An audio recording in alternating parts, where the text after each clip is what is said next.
penjualannya selalu meningkat setiap tahun, dan juga dia bersikap musiman karena penjualannya membentuk lembaga yang sama setiap tahunnya dan meningkat. Kemudian kita bisa masuk ke step selanjutnya, itu menentukan trennya. Pertama kita klik start, kemudian time series, kemudian trend analisisnya. Sudah? Kemudian untuk variabelnya klik penjualan lalu di select.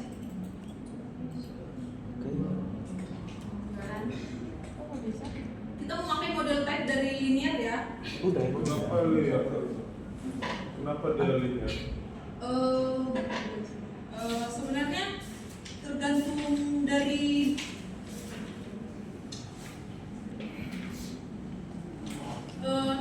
dari penggunaan data yang kita gunakan. Bisa juga dicoba untuk keempatnya, cuman yang paling menyesuaikan data kita itu data yang kita gunakan itu linear.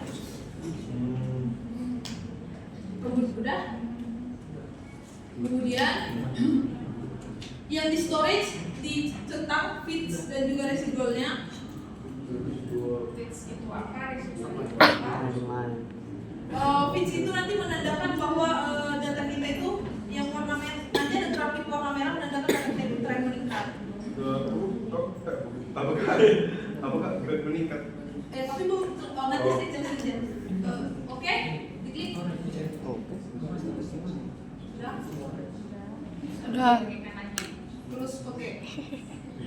Diam enggak lu? Jadi kita akan lihat feeds itu tren meningkat itu dilihat dari garis merah ini. Dia kan meningkat tuh ke atas. Tren meningkat.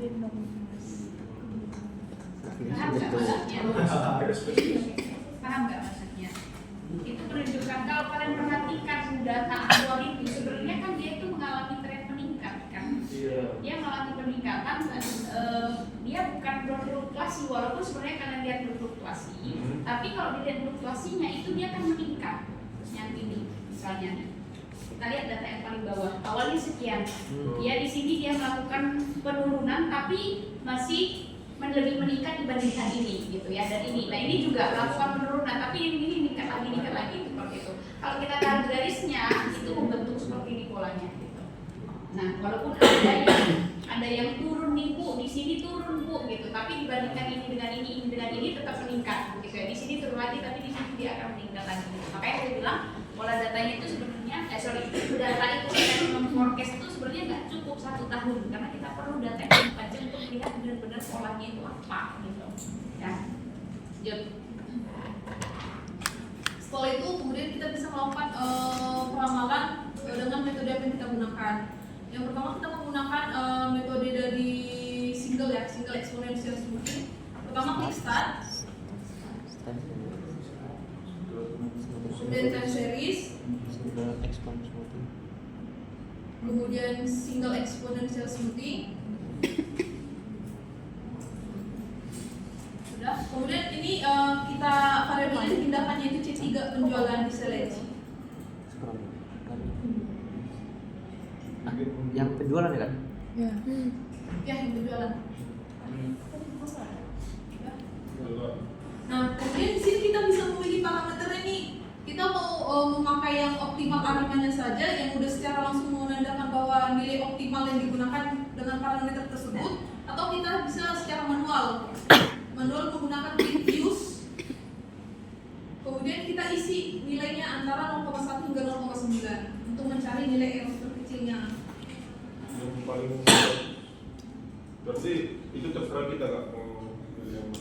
Ya, yang penting rentang 0,1 hingga 0,9 untuk mencari nilai error terkecilnya. Yang use itu. Iya.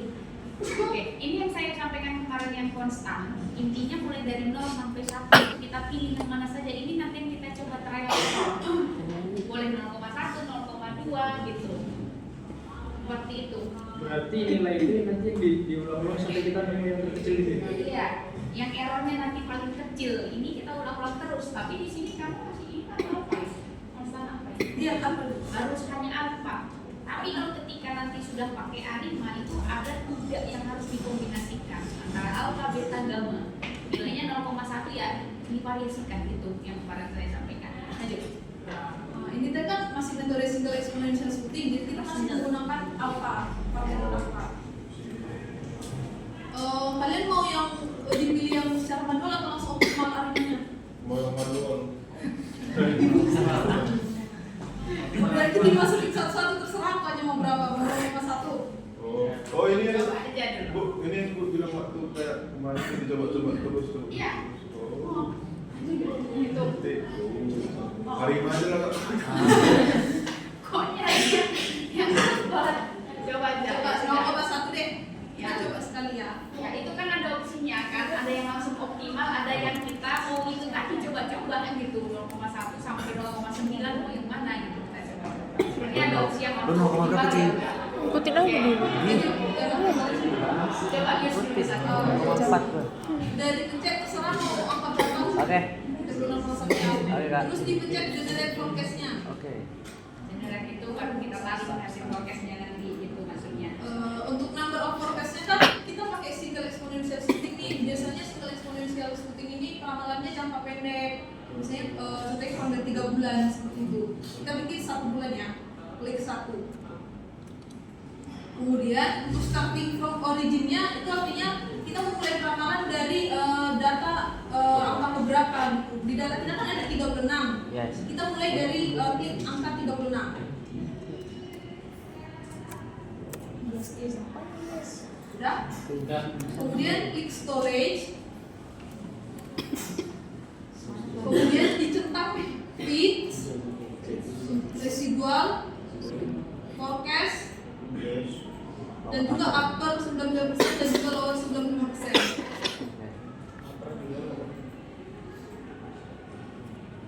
Udah? Klik OK.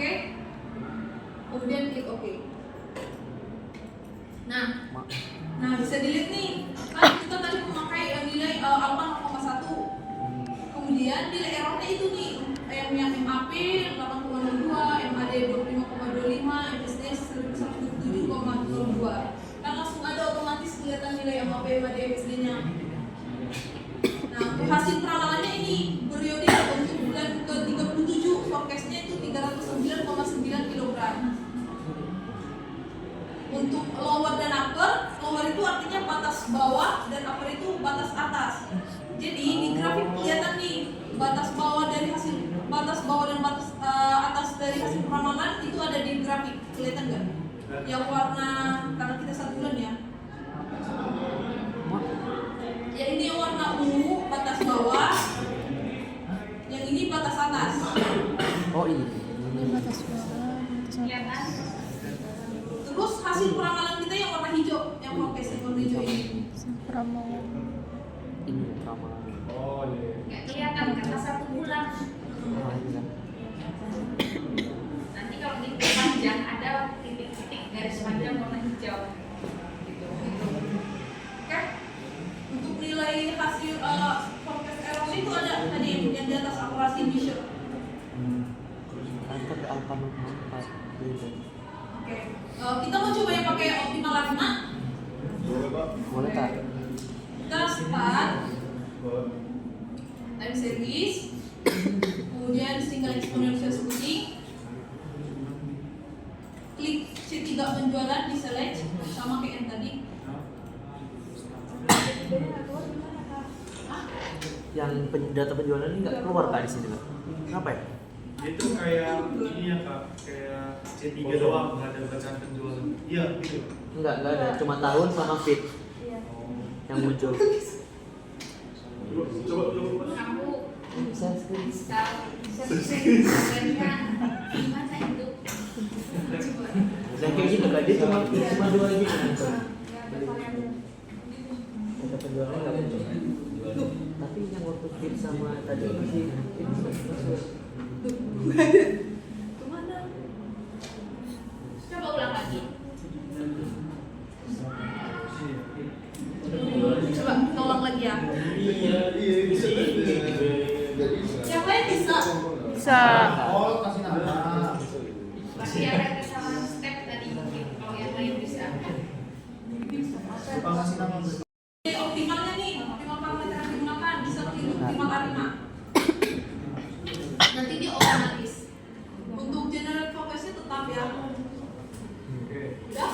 Kemudian untuk storage-nya udah sama kayak tadi. Iya. Klik OK, kemudian klik OK.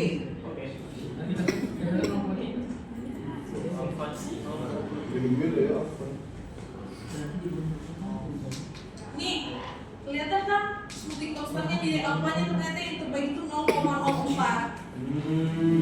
Jadi parameter terbaik itu 0,04 itu yang langsung instan ya. Dengan nilai AP-nya itu dapat dilihat di sini.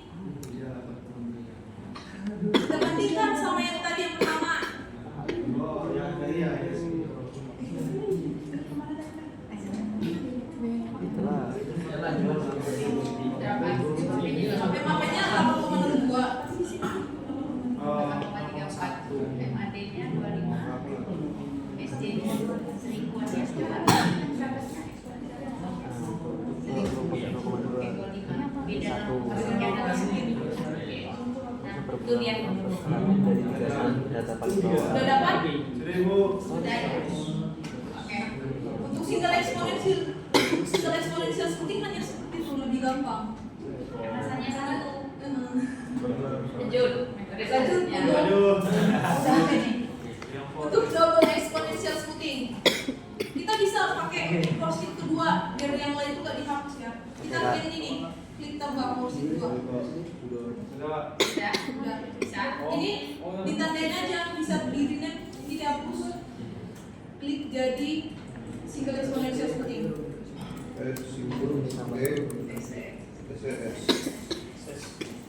Kemudian di porsi kedua, tadi data yang single exponential smoothing di copy aja, dimasukkan ke porsi kedua, di copy kayak gini.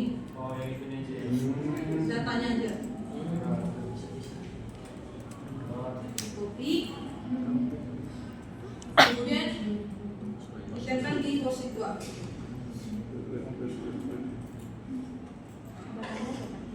Udah?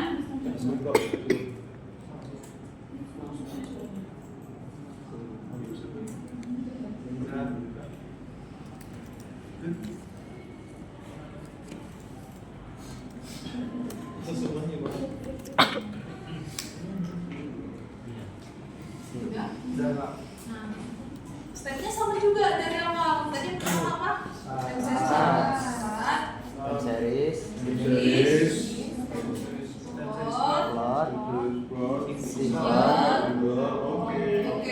Oke. Nah, ini di select, penjualan ini dipencet, terus di select.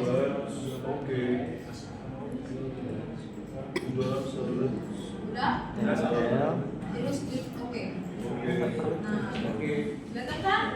Sama yang tadi. Terus yang kedua untuk trend juga. Dimulai dari start, dan series, kemudian trend analisis. Iya, penjualan di select. Tetap linear.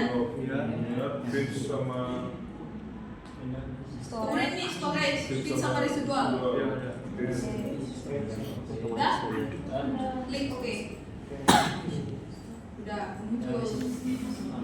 Sama-sama yang tadi ya. Terus kita lanjut untuk menghitung ramalannya. Dari start, dan series, double exponential smoothing. Udah? Diklik. Terus pindahkan si C3 penjualan diklik. Terus di select. Terus Kita pakai yang manual dulu ya, kliknya specific weight. Nah, di sini tuh ada dua parameter, si alpha sama si betanya, karena data kita itu kan metode ini digunakan untuk dia yang memiliki pola data trend. Kita bisa pilih untuk nilai levelnya, nilai alpha-nya mau berapa?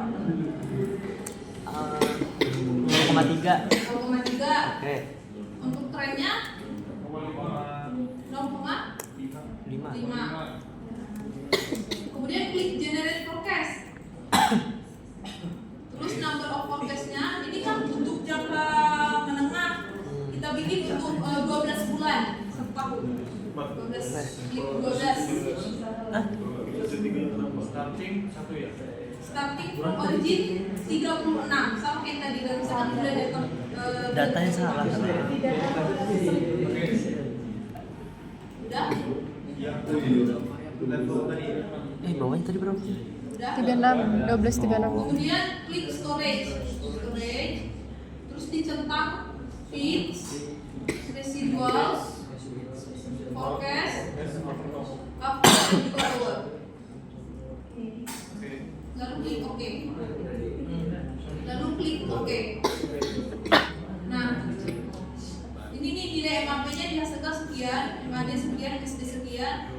Ini hasil ramalannya untuk bulan 37 hingga ke bulan 48 itu 1 tahun. Oh,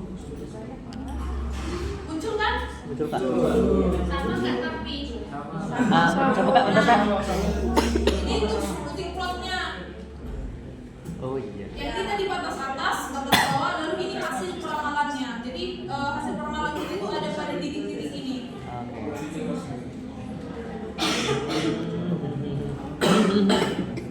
Udah? Hasilnya sama nggak? Sama. Nah ini untuk metode double exponential splitting ya. Kita lanjut ke metode Hawk Winters. Kita bikin kayak tadi worksheet yang ketiga. Ini diganti dulu biar nggak bilang jadi yes. Kemudian klik untuk worksheet ketiga. Sama data yang tadi kita copy dulu. Data yang tadi kita copy, terus di Ctrl F di worksheet ketiga. Ada tempel, tersimpan. Sudah? Iya Kak. Sama awalnya juga pertama dari start, time series, kemudian time series plot, simple, oke, penjualan, select, oke. Nah, untuk trennya juga sama, kita start, time series, trend analisis, penjualan, select, tetap menggunakan ini. Terus storage-nya ini disetup dari setup. Masih ke bawah Kak. Bawah. Maksudnya masih ke bawah yang tadi, jadi langsung otomatis centang itu loh. Oke. Udah? Oke. Nah, itu kan. Kemudian untuk mencari hasil nih, hasil kalau kita kalau Hawk Winters itu pakai alpha, beta dan juga gamma. Karena pakai metode itu dikhususkan untuk data kita yang bersifat trend dan juga musiman. Oke, kita mulai dari start, time series, Winters method, klik penjualan, select, terus kita pilih karena kan data kita itu meningkat secara konstan nih. Jadi kita memilih tipenya yang aditif. Enggak yang aditif sama multiplikatif itu. Nah, bedanya apa nih Bu? Oke. Nah, jadi kalau yang aditif itu dia musiman tetapi tetap. Misalnya di Desember itu penjualan setiap Desember penjualan itu 100 pieces gitu. Nah, kalau yang multiplikatif itu ada kenaikan tapi setiap Desember itu dia meningkat kalau meningkat itu agak sedikit sulit ya. Menurun deh ya, menurun. Meningkat aja, 20, 10, 100 tadi Desember, tahun depan itu juga dia tetap meningkat itu persentasenya ya, double, 2 kali lipat misalnya, nggak mungkin 2 kali lipat, misalnya 20% gitu ya. Jadi ada kelipatannya, meningkat itu tidak harus 100 gitu, karena kan misalnya data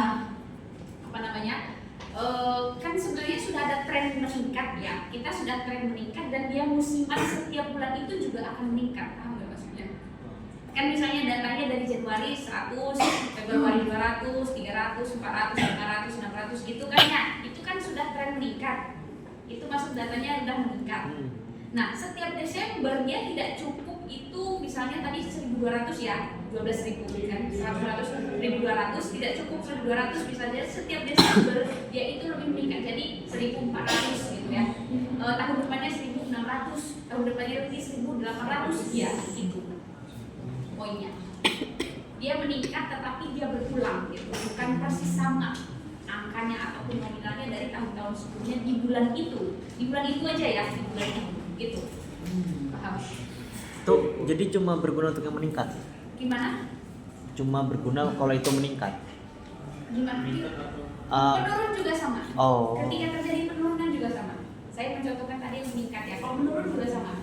Jadi penurunannya bisa jadi yang sebelumnya misalnya 100, tahun depan di Desember itu bisa 80, tahun depan Desember bisa cuma 60 gitu. Itu menjadi penurunan setiap bulan Desember. Ya. Nggak persis angkanya harus 60, 20, 80 ya, gitu. Nggak harus gitu. Yang penting ada, tergantung. Kita bisa lihat rata-rata persentasenya itu ada penurunan gitu.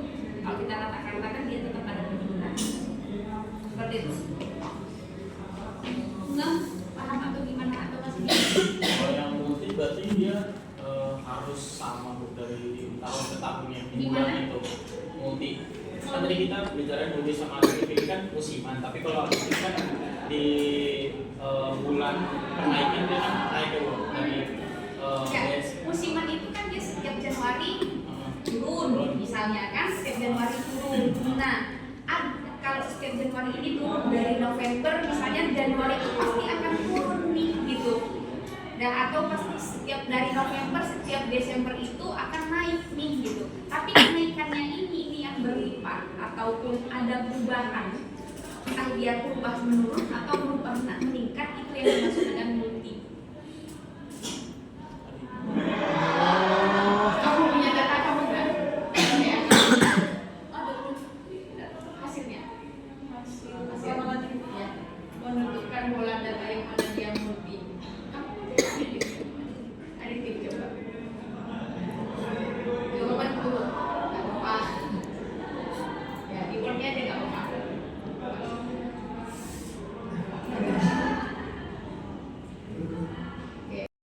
Kita klik 12 untuk data 12 bulan. Nah, seasonal artinya musiman. Kita klik kalian mau berapa bebas? Itu harus beda-beda. Dari si levelnya itu beda. Tetap sama antara 0 sampai 1. Coba 0,2. 0,2. 0,2.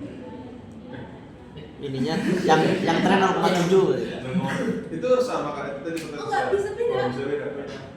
0,1. Levelnya 0,2. 0,2 tinggi juga dong. Udah? Ya. Trendnya berapa? 0,1. 0,1. Seasonalnya 0,8. 0,8.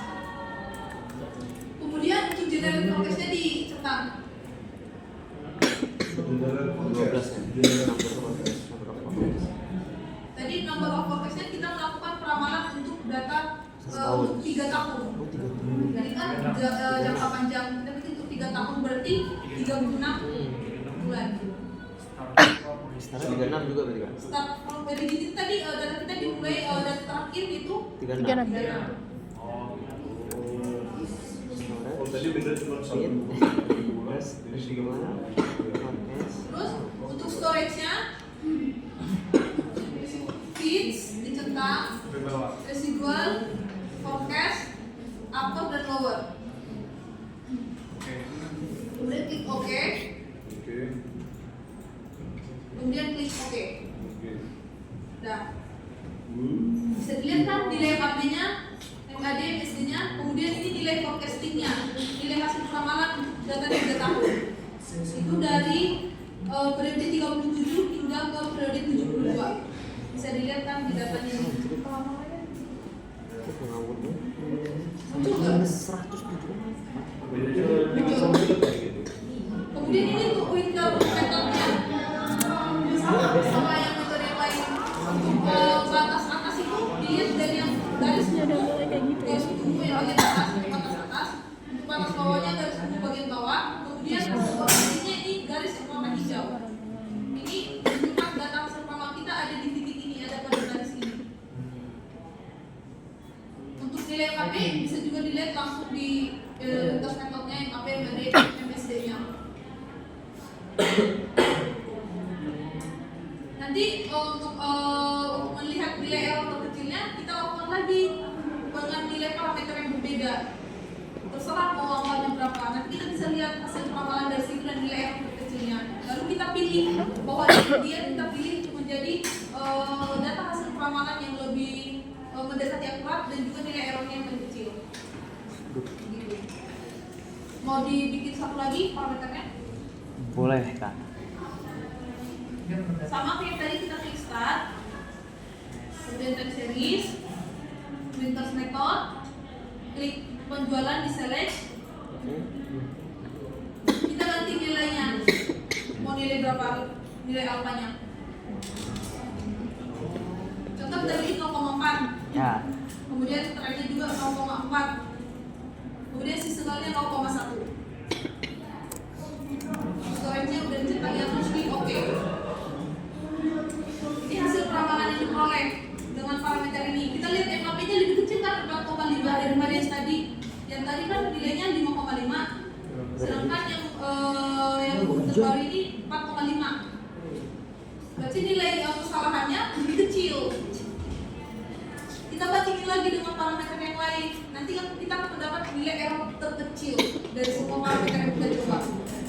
Nggak bisa yang kayak otomatis tadi nggak bisa ya? Nggak bisa, kalau bisa otomatis. Nggak bisa apa-apa. Berarti ini nggak otomatis. Nggak bisa otomatis. Jadi kemarin saya sampai 57 parameter yang berbeda. Berarti kalau itu kan Wow. coba Ya, trial and error. Coba terus. Sampai dapat nilai paling bagus. paling kecil dan juga hasil peramalannya yang Paling kecil. Ini dari nilai MAP. ya, dibandingin MAD. Berarti kalau dapat paling kecil itulah kita pakai hasil fokus. Hasil peramalannya. Oh. Karena nilai kesalahannya kan lebih kecil, dia paling kecil daripada semua. Oke? Oke. Kita masuk ke metode Sarima. Ya. Yang Sarima lebih panjang lagi Aduh. Dari mana panjang? dan lebih sulit. Bayang ya, intermetor. Oh, Pak, sampein aja. Oke, ini diganti jadi HW, Oculus.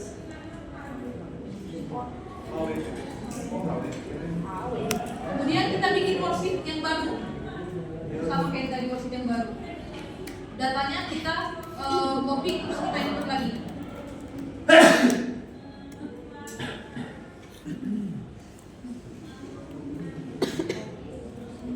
Nama metodenya apa, Pak? Sarima. Ya, Sarima. Sama kayak tadi kan Kak? Sama kayak tadi. Udah di copy. Udah. Kita mulai dari awal. Tadi apa? Start. Start. Time Ini series. plot. Text export. Simple. Oke. Select. Penjualan. Oke. Series, trend analisis. Kemudian untuk trend analisisnya juga sama kayak yang tadi. Time series, trend analisis. Speed residual oke, linear oke. Kita pakai untuk jangkanya 3 tahun. Hah?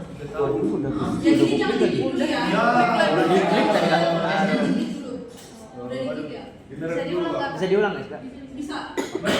Diulang. Ini kalau mau diulang ini klik kiri, Oh, terus delete.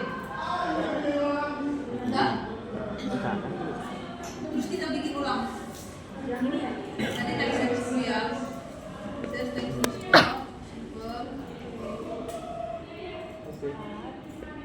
Oke. Udah? Udah. Nah, kemudian kita lakukan apa namanya? Box jobs. Ini lebih sistem ini namanya box jobs. Pertama kita klik start. Kita klik time series. Terus ada box jobs transformation. Klik. Hah? Mana kita? Kok Kak?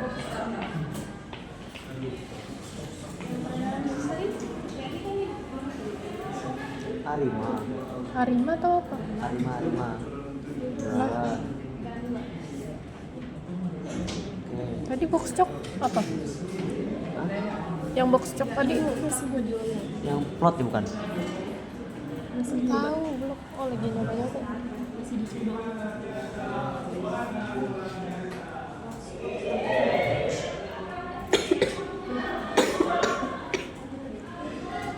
Lawan kita buka dari start. Oke. Start. Ah. Start. Kemudian time series. Kemudian Arima. Ya. Klik Arima. Terus klik penjualan. Select. Sudah. Kemudian klik centang pin seasonal model. Model itu artinya ada data musiman seasonal. Periodenya tetap 12.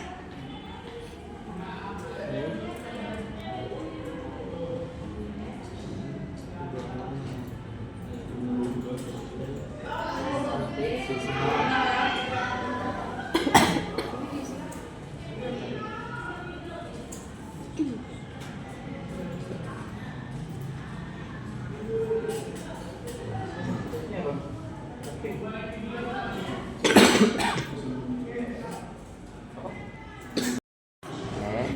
Time series. Terus auto correlation. Udah. Diklik, terus klik penjualan, di select. Udah. Kita pilih klik number of leg.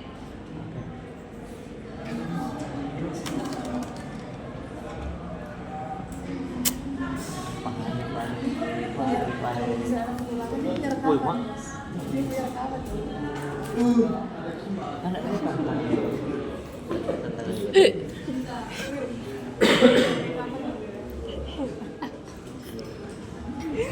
Keluar. Aduh apa lagi? Iya kayaknya next. Ya, next sih. Enggak. Oh iya, esensi. Next kayaknya next terus pakai. Dan number of legnya diklik. Terus kita pilih jumlah legnya 12. Oke ya. Karena menandakan kalau data itu musiman. Jadi kita pilih 12 leg. Ketik 12. Oke, 12 ya. Sudah. Nah, Kemudian kita klik OK. 12 oke.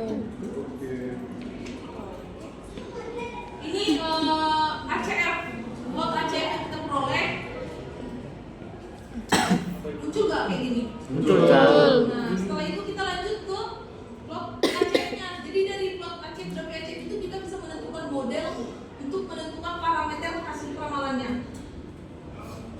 Jadi kita PACF lagi ya. Kita start. Dan series. Partial auto correlation di bawah dari ACF tadi. Klik. Terus penjualan di select. Terus number of leg-nya tetap 12. Udah, klik OK. Nah, muncul. Apa bedanya? Sudah. Enggak, Kak. Nah, jadi bedanya CACF sama PACF ini kita lihat dari grafiknya tuh. Grafik garis merahnya. Yang ACF dia Agak gini ya. agak Berjelas. tekstur. Ah, ya. Nah, sedangkan si PACF-nya lurus. Nah, jadi si PACF ini dia kenapa bisa lurus? Dia menghilangkan pengaruh dari leg-leg sebelumnya. Jadi dia lurus. Sedangkan si CACF itu tidak.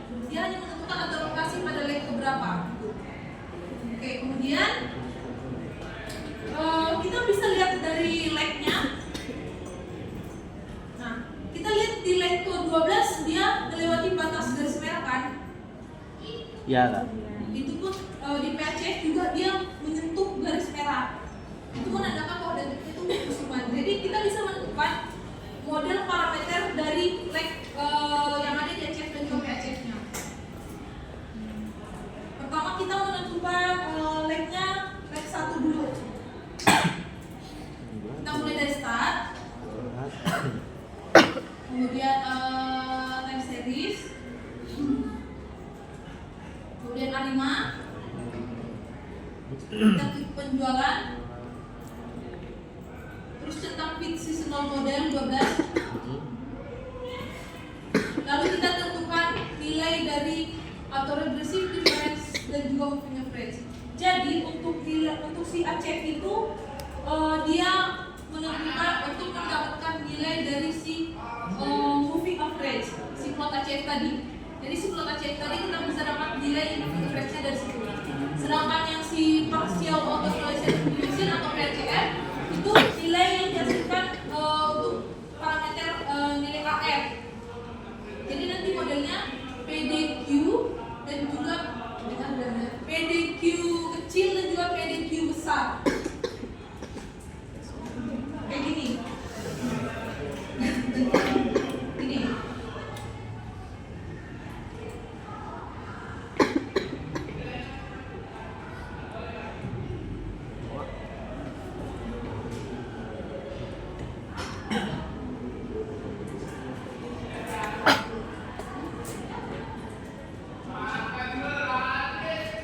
Nah, ini PDQ kecil dan juga PDQ besar. Nih, lihat enggak? Jadi untuk PDQ besar itu menandakan bahwa model itu bersifat musiman. Sedangkan si PDQ kecil ini menunjukkan bahwa dia itu non musiman. Oke, terus kita balik ke meningkatnya. Kita bisa isi nilai AR-nya. Tadi berapa? 1. Klik 1. Udah. Kemudian difference tetap 0. Untuk difference-nya kita klik 1. Untuk seasonalnya itu menandakan musimannya kita bisa klik 1 juga. Kemudian di difference-nya 1 dan juga moving average-nya 1. Oke, jadi dia menandakan model PDQ besar PDQ kecilnya dari situ. Dari yang 101 dan 111. Kenapa 1? Tadi kan kita lihat 1. Oh, Di bikin dari yang tadi ACF sama P. dari Kan ada 12 kan. Kita coba dari lihat itu. ini. Oke. Kemudian kita Nah, proses dulu.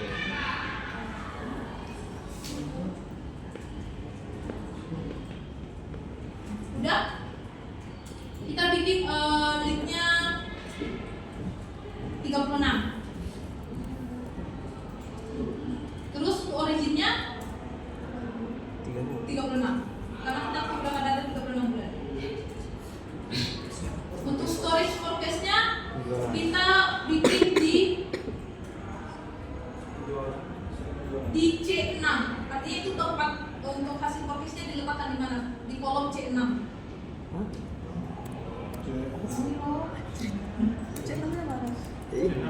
Ya. Terus klik OK. Ini jadi masalah satu. Kenapa? Nanti penjualan nggak usah di Iya, kalau bisa lagi. Lower uppernya kak? Enggak. Enggak ya? Kemudian untuk storage-nya, storage, klik residual, terus klik fit. Oh, bagus tahu. Aduh, tadi apa? Udah? Oke. Oke. Nah, Apa tadi? kita bisa lihat di bintang. kolom C6 kan dari hasil forecast-nya. Residu fit. Hasil forecast-nya kelihatan kan di kolom Oke. C6. Yang ini Hah? 3 tahun. Oh iya. Kelihatan kan? Ya kak, residual saya kok bintang. Residual saya Residualnya bintang tapi enggak. Iya, Oh, memang residualnya gitu. tadi sudah bisa. matanya muncul. Tadi. Iya, memang itu hasil residualnya, sisa dari pengolahannya dulu maksudnya. Oke, terus setelah itu kita bisa melakukan uji white noise namanya, dari penentuan dari nilai AR dan juga NA. Jadi itu ada ketentuan dengan nilai uji premis itu punya ketentuan dengan nilai p-value-nya yang terbesar dan juga mean square-nya yang terkecil. P-value-nya itu kan 0,05.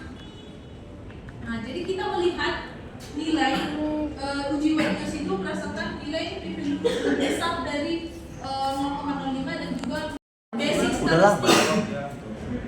Udah? Terus ke normality test.